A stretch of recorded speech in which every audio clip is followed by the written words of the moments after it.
Hey, I think Trump has a hard time understanding movies. Like yesterday, he played this clip at a rally to show how weak the military is under Joe Biden and Kamala Harris by comparing it to the movie Full Metal Jacket. You will not laugh. You will not cry. You will learn by the numbers. Happy Pride.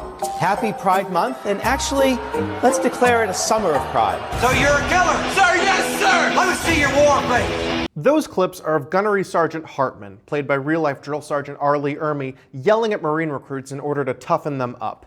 Basically, Trump is saying with this video that yelling at soldiers makes for an effective military, while transgender soldiers or soldiers in drag makes for a weak military. Now, spoilers ahead, but somebody remind me, what happens to that character later in the movie? Oh yeah, that drill sergeant gets killed by one of the recruits, specifically because of the abusive treatment that you just showed in your video. This movie is meant to show that the dehumanization and abuse of young men by the military is a bad thing, that not only psychologically affects the individual, but creates a cycle of uncontrollable and incomprehensible violence. It is literally one of the most blatantly anti-war films that America has ever produced. So why are you using it as an example of what the military should be? And this isn't the only time that Trump has drastically misunderstood the point of a movie, beyond the casual praise for a late, great, still alive serial killer. Now, in case you didn't know, I graduated from college with a degree in film studies, so analyzing movies is pretty much the only thing I'm qualified to do. For instance, let's help Trump out with his interpretation of Citizen Kane, the movie that he calls his favorite movie of all time. Here he is talking about it in an interview from 2002. Citizen Kane was really about accumulation. And at the end of the accumulation, you see what happens, and it's not necessarily all positive. The table getting larger and larger and larger, with he and his wife getting further and further apart. The relationship that he had was not a good one for him. That's honestly not a terrible analysis of some of the themes of Citizen Kane.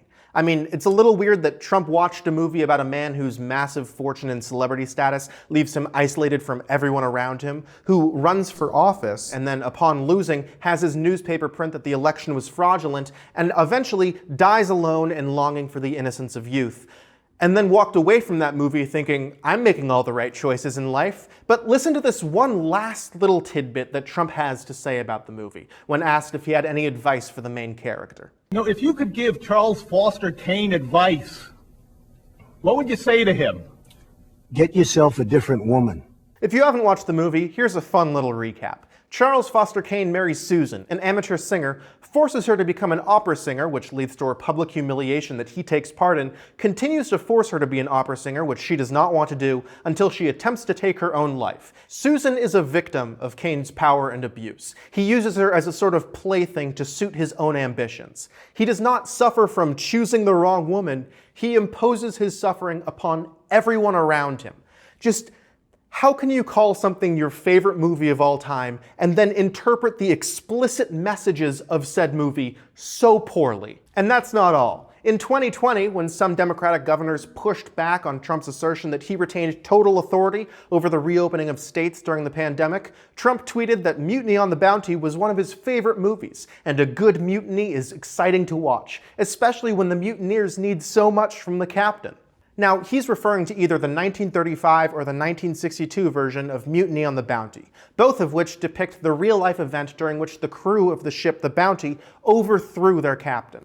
And I'm not sure if he realizes this, but both films make it very clear that this mutiny was justified because of the sheer brutality of the captain.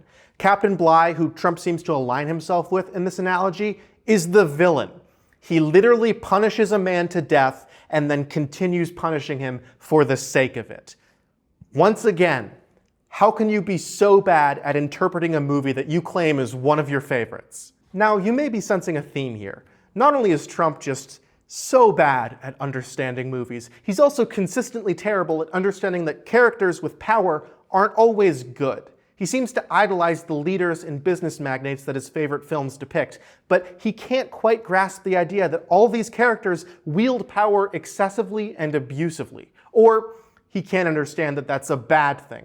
And sure, at the end of the day, these are just movies. But I don't know, it seems kind of bad to have a guy who really wants to be president so consistently miss the point that unchecked and abusive authority is wrong.